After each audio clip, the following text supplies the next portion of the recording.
Welcome back to Interbike TV. My name is David, and this is the Spokesmen Cycling Roundtable podcast. I'm sorry we don't have a round table, but we do have a ton of spokespeople with us today. I'm going to go down the line. I'm going to introduce you all, and then we can just get started because we have limited time. So thanks and welcome to the show. Starting with, on my right, DL Byron from Bike Hugger. Hello! Next to him, we're very glad to have her. It's Arlie Jenkins from BikeShopGirl.com. Hey guys. Next to her, it's Rich Kelly from Rich Kelly Enterprises.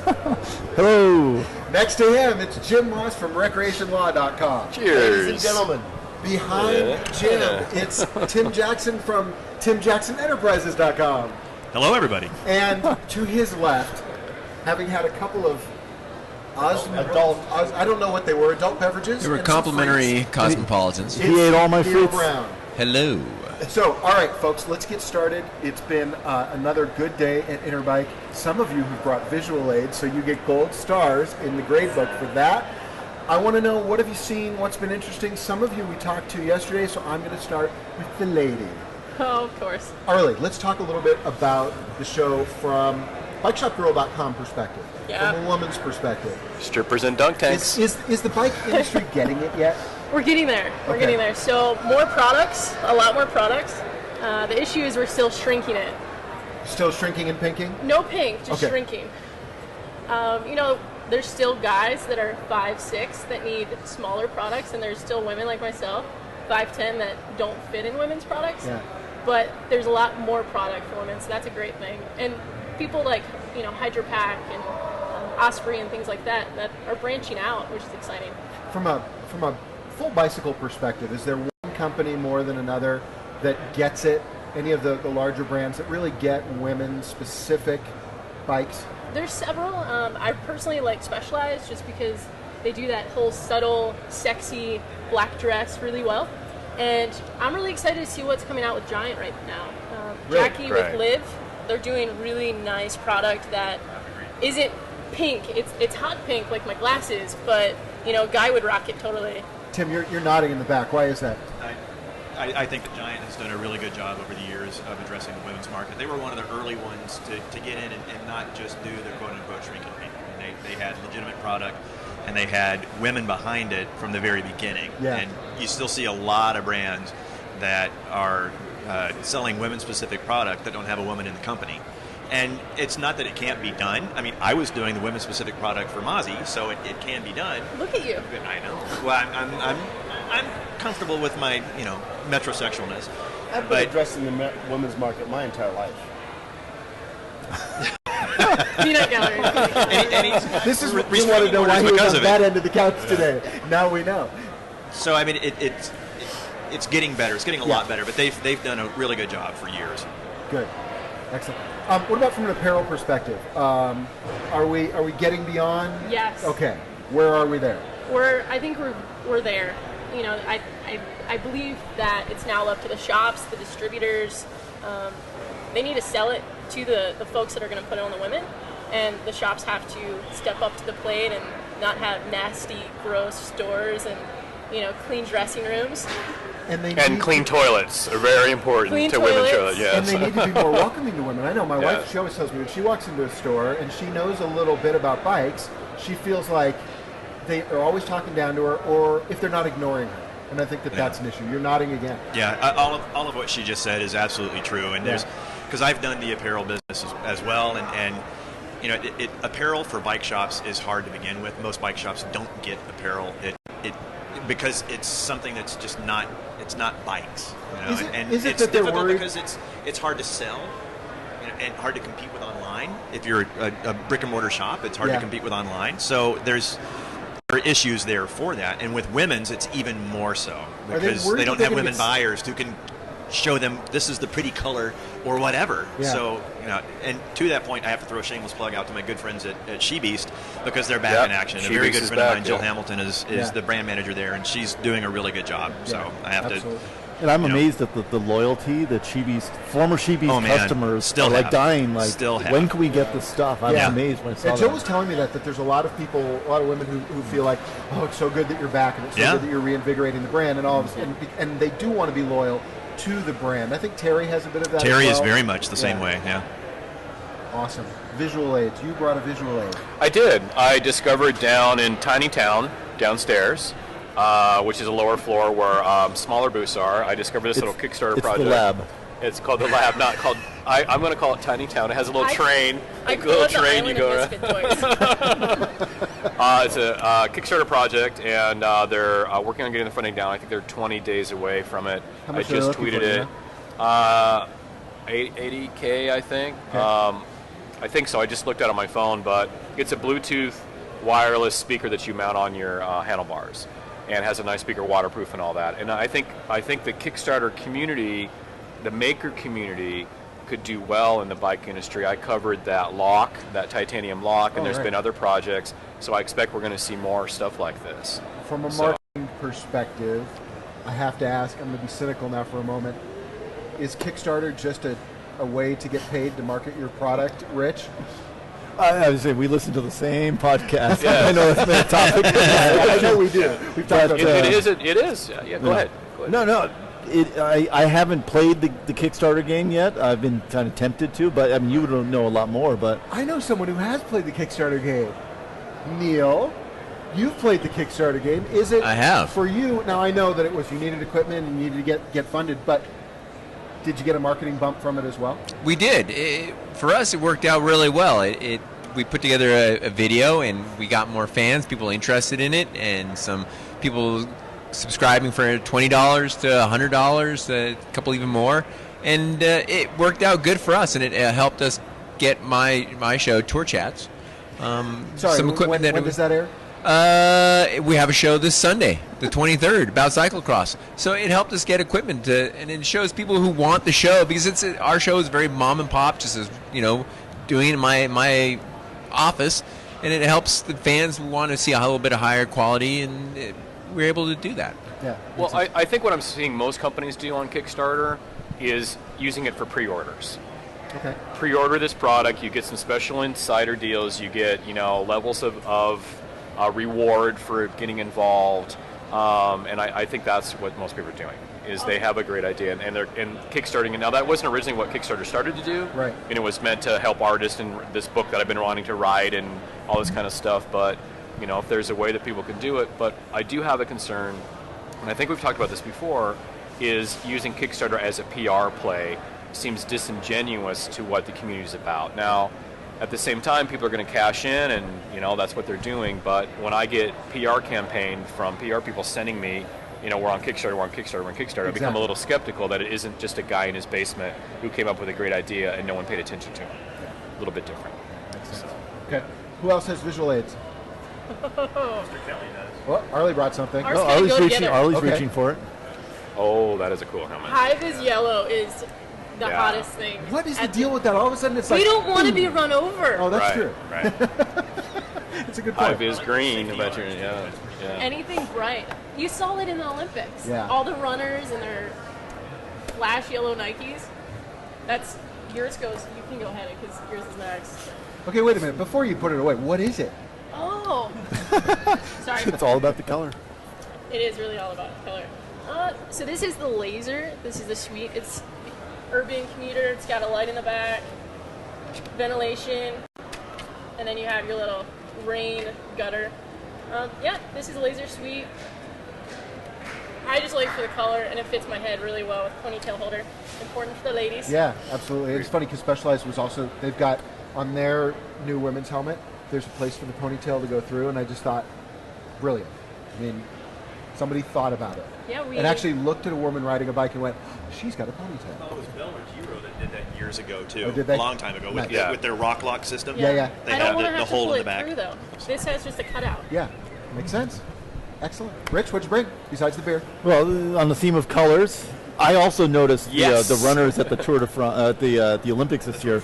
I love Victoria's Tour de shoes, France. by There the were way. runners at the Tour de France, but they had... They're usually wearing mankinis, and it's just really Yeah. scary. So- I love Victoria's shoes, Rich. Besides That's great. the awesome it's great, color, beautiful. Yeah. I got a pair of Victoria's Aura shoes last year, road shoes, and I love them. And Yeah, I've great got a very shoes. low volume foot, and I was talking to Michael Musim, who's the head of the U.S. division And he says, well, we can make a custom shoe for you. We'll take the longer sole and we'll put the smaller upper on top, or the other way around. I forget which one it was. Yeah. No premium extra, no upcharge for a custom to resize. It's a small family-owned company in Italy. Yep. Every element of the shoe is made in Italy, and it's just a great... Those are well-used shoes. Yeah, Byron's been wearing his all show. So, a great shoe, lots of little details. They're using a softer Lorica leather this year. I learned that one's got a signature on the front. This is Dan Martin, signed at Interbike, allegedly, and it's got a really nice thin sole carbon shoe. They're using metal mesh this year, so the vents stay open, it ventilates better. So Vittoria shoe is definitely worth giving a try, giving it a look. Agreed. 150 years they've been making shoes. 150 years. 150 years. Not 150 years. Family used to be a pro in the 70s. Started a company, small company, all family owned. But a family of cobblers. That's what I think where the 150 years comes from. Yeah. And then, one of the things before you move on, one of the things that I find kind of striking about Vittoria, when you think about it, Tim used to make Mazzi bicycles, nice Italian brand, but they weren't made in Italy. Sorry, Tim. Vittoria is still making. They're not only designing the shoes in Italy, they're making them in Italy, and I think that that's striking. And they're going to be on that TV show, How It's Made. They're going to be that. on How It's Made, I think, in October. Yeah. How they actually make the shoes. And it literally is a small family-owned factory, all handmade, and all elements, even the carbon sole. And unlike some companies where they say made in America, made in Italy, they're actually going to show in that How It's Made segment that it actually is made in Italy. That doesn't just say made in Italy. So Vittoria definitely worth the... What else did you bring? So also Vittoria's had some fun with their 1976. We didn't know that Rich had a shoe fetish, but apparently... Well, he's copied me. One of many. I will hold it out here, but he copied How many real cyclists don't have a shoe fetish, though? Yours has the walkable sole, right? Yeah. This one, it's beautiful kangaroo leather embossed with this nice texture. The laces, classic style. You flip it over, it's the same ultralight sole. Awesome. So you get all the performance with the style. So I just thought it was just... Those are very me. I got to see if they have a 47 here. It's nice. We're putting Jim to sleep. I don't know if anybody's noticed. Well, I think what this shows about what's happening is Mark V, one of our bloggers, said the same thing. There's just not really any interesting bikes here this year, but there's a lot of really cool product, interesting product, a lot of innovations in product versus bikes. Yeah. I don't think I'm not really seeing anything, like a new aero bike or whatever, unless other guys have, but it seems more about the product this year. It's like a perfect machine already, right? Yeah. Well, Skip Hess was here earlier, though. He's got the electric Electra with the SRAM pedal assist. Yeah, that's cool. That's really cool. I remember writing the sample of that when they were doing the prototype, and that when they were working on their system, it was like, oh, this is going to be good. And combining it with Electra, I'm sorry. No, go. Keep talking. Stomping all over you. Seeing it on Electra just made a ton of sense. Nice. Ton of sense. I think it looks really good. Nice. Jim, you've walked the show for 2 days. Do you agree with what Byron's saying? Is it more about the parts, the apparel, than it is about bikes today? And is it because? And why is that? Definitely.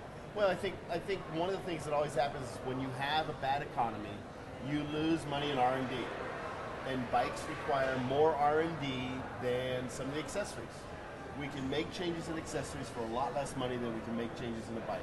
And so one of the things that happens is we've had 3-5 bad years of the economy, and the research and development money just has disappeared.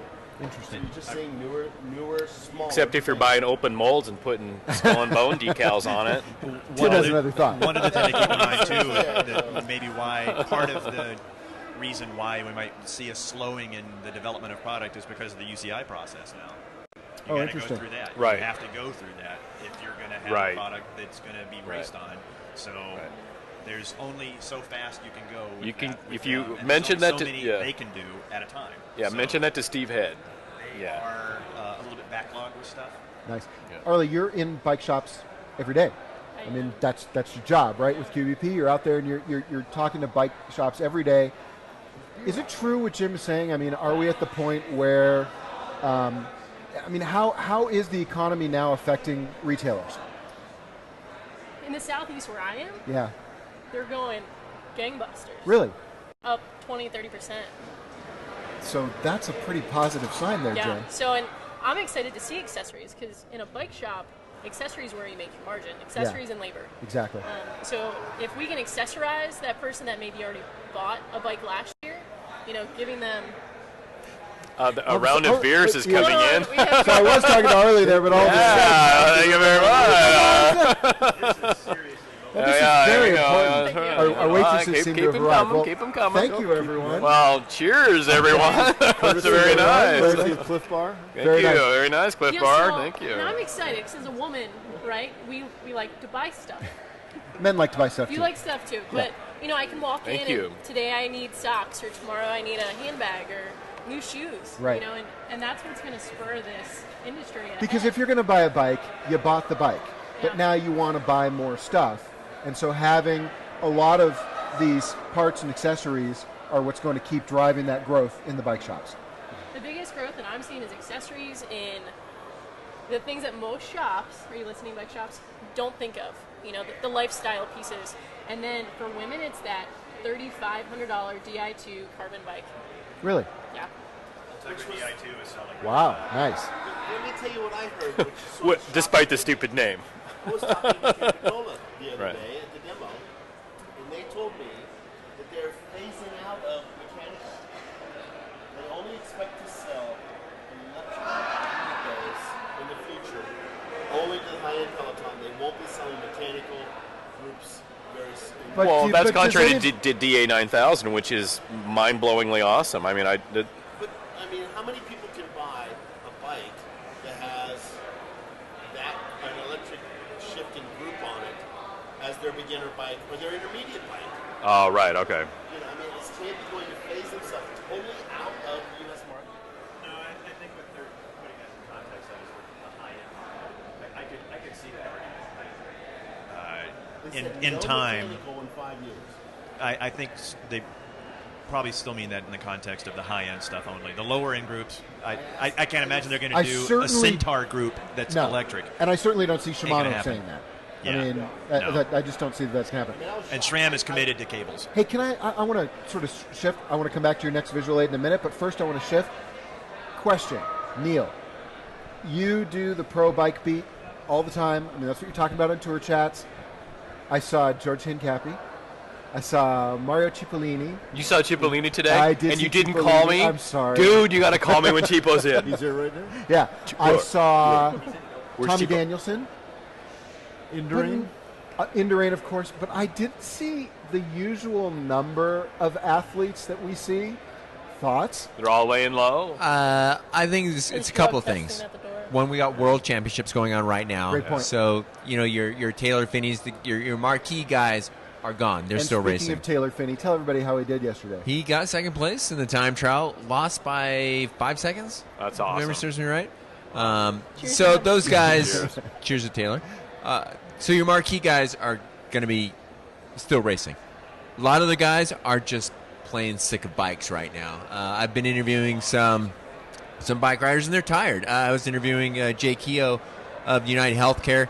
He flew in this morning, and he's flying back out tonight, Bread Eye, so he can do a talk show or something, interview tomorrow morning in Boston. Okay. So it's awkward for him, and that's also another consideration. Is it what If- Byron said? They're laying low.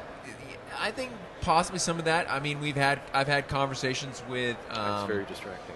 media liaisons, as the French like to say, and they want to keep comments strictly to racing at this point. Nothing that Okay. might be going on with regard to USADA or WADA or any other an acronym. Okay, another question. Open up the Wall Street Journal the other day, and all of a sudden I read AEG is for sale. Yes, Okay, so Anschutz and shoots. is getting rid of AEG. USA Pro Cycling Challenge of Quiznos, Colorado, had an amazing year. Some would say a better year than the Amgen Tour of California. Anybody concerned about the Tour of California? I think it's. I think they're gonna. I've been talking to several people since this afternoon with the sale, as the news came out. I'm gonna revise what I said. I think they're gonna do next year, and then I think they're done. Really? You heard it here first. Neil Brown's prediction. They lose $7 million a year. Wow. It's not. Sounds like the bike industry. Yeah. It's not. Sounds like starting a bike company. Yeah. At this point, and we're not in a going to suck up $7 million for a bunch of bike racers. And me, quite frankly, the past two tours to California haven't been that exciting. But Last how much year of that we got snowed out? How much of that though is because the cities that bid for it, right? You end up in Bakersfield and Modesto because they bid for it, and then as a result, you get kind of a boring or mediocre route. It wasn't compared to Colorado. I've been in both stage races this year. Colorado was fantastic. We had just leadership changes almost every day. Utah's again, beautiful countryside, beautiful area.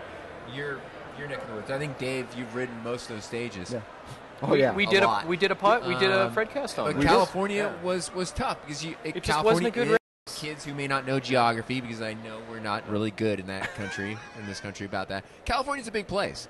So they want to take in a lot of the state, and that's a bit of a challenge. You want to hit downtown LA or San Diego, some of the the marquee places, but the reality is if you want to get to point A to point B, you're going to have to travel through a Bakersfield. You're going to have to travel through a Modesto, a Visalia. Not really a Rivers. Well, I don't think we've gone to Rivers. Temecula. We haven't really hit. Those are not big. Let's take the family and go to Bakersfield. So there's more value than that. I was speaking to several people in Montrose, Colorado, which is not a big town, and yet they were thrilled. The people there putting on the race were thrilled because everybody in Montrose was there and everybody was having a good time. No doubt. Let alone the PR they were getting out of the race, let alone the money that was actually coming in that day. They said the town is here and happy. Colorado's a unique state where they recognize cycling and it's a very outdoor state. California's a little different. We got a lot of stuff going on and a lot of outdoors. Exactly, a lot of competition. So I couldn't speak to the demographics and what people, the mindset of the Coloradians versus Californians are. But yeah, I can attest to that. You drive through any small race. town, and we drove through. Get this, I didn't think this place really. So South Park, Colorado. I Looking drove at through it. South Park, Colorado, and they were all out watching the bike race. Did you hit Kenny with your car? Can I just hijack this and start talking about last night's cross race? Yes, absolutely. I was coming to that. Did you see me out there? Please? Did you see me out I there? was coming to Yes, that. I yelled at you. How'd I look? Good. You look sexy. Okay, wait a minute. Hold it. Wait, I was racing too. He didn't want to talk about his results. All he wanted to say was, "How'd I look?" Did he look Did you good? catch air? Good. It is better to long look. view of you. It is better to look good than to feel good. So that's I was in the pit twice. Cross. It seems to me, you take Cross Vegas and look how many people are there. Look how popular it is. It really seems to me like Cross is becoming Best show in the bike business. the It's a best great show. It's a great way to show. get a wide cross section of people involved in cycling, And people can see it. It's a and great people show. can see it. People can see it. They can come drink beer. They can ring their cowbell. And More than 30 seconds. Yeah. but it's less than an hour normally. Across the park multiple times, Yeah. so you get to see it. You Yeah. can watch the entire race. Yeah, you can Well, watch them over here, then you can walk over here, then you can see them again. It's not okay. Let's go home. Yeah, it's like a lot of the races in Belgium, the classics. They crisscross Yeah. several Right. different places Right. multiple times, and so the fans will go to So, several locations to see it. Who raced last night? Range. We have I raced. cross race every Booyah. weekend from here on out. Yes. I had 3 dealers that traveled to this show just for Cross Vegas. Wow. Because they had racers in the race. Yeah. Okay, that's a big deal. That's a It's a huge big deal. deal. It was 150 in the Wheelers and Dealers. 156 guys were in it, and I heard a lot of people afterwards that a lot of people also had never seen a cross race, and the observation was industry-wise, it's the show and the party at Interbike where people really let their hair down. It's kind of badge-free. That everyone's and welcome. Everybody's just Yeah. hanging out. It isn't. I don't see a lot of status kind of stuff going on, and they're not marketing each other and selling stuff. They're just all hanging out watching a race. I think that's what makes it such a great show. Everyone's just chilling out. Isn't that why So- at some point or another each of us got into cycling? Yeah. Yeah. And allegedly why we stay in Yeah. is for the fun of it, Yep. the sheer glee. I mean, that's Yeah, why I great continue show. to track race. Yeah. It nearly killed me. Yeah. I get back on the bike because I love to do it. Yeah. And cross is a lot like that. No, yeah, glee. Yeah. Gleefully. You were going to say. No, I was going to say that's great, but it's the business side that pays for Cross Vegas being able to take place and be Oh, able to hang and absolutely, go out sure, and yeah, all yeah. that It's a as great, well, yeah. so. I mean that to me, I think that has to be the most sponsored, one of the most sponsored races I've ever seen. I mean, they're going all out. I mean, and it deserves it. I think it's great. Yeah. You Yeah, know, Brooke the industry Watts, should spend money like shout that. out And to it's him been who great puts on for more Fantastic. Interbike. It's It's definitely fantastic, brought back yeah. a lot of the fun vibe. Yeah. People talk about it the day of. Are Yeah. you going? Yeah. Did you see it? And then the next day is, did you see what happened? Yeah. You see Neil. I think I is saw what they Neil. really want to I say. saw I Neil. didn't see him because he went by so fast. And I'm not even asking you about It was results. so fast, I handed him a Coke, and he drank it and handed it back. So I had a big lead. Jim's For getting those, a little- for those watching at home, I had a big lead. it was big. I could stop. What Had a damn is good the race what's the last night. story of this show? Is there a story of this show? Anyone? Product design, I think. Well, I think product design and personally walking into it, I worked for a distributor, and it was one of those, what's going to happen? You know, like, who's going to show up? Do we need booths for these certain brands? Do we need representation? Outdoor demo, you know, I would go to any women's bike display. They're all out. Interesting. You know, and anyone that showed up to the party with anything unique, they were all out. There's times in there that you're walking around like you're in Mall of America, and I haven't felt like that in about 4 years. You know, it's normally, I have, you know, a few feet around me to walk, Right. Right. and I can talk to this person as long as I want. Right now, it's got to stay on your meetings and move on to the next person because you're booked. I had a meeting this morning, and the guy, or this afternoon, and the guy had been quadruple booked. It was he's just that busy at this show, so that's telling. Jim. I attend a lot of trade shows. Either I'm speaking at the conferences associated with them, or I attend because it's my market niche for my legal clients. And two of these shows, Outdoor Retailer, Winter and Summer, and this show are passion. The people here are passionate about the sport.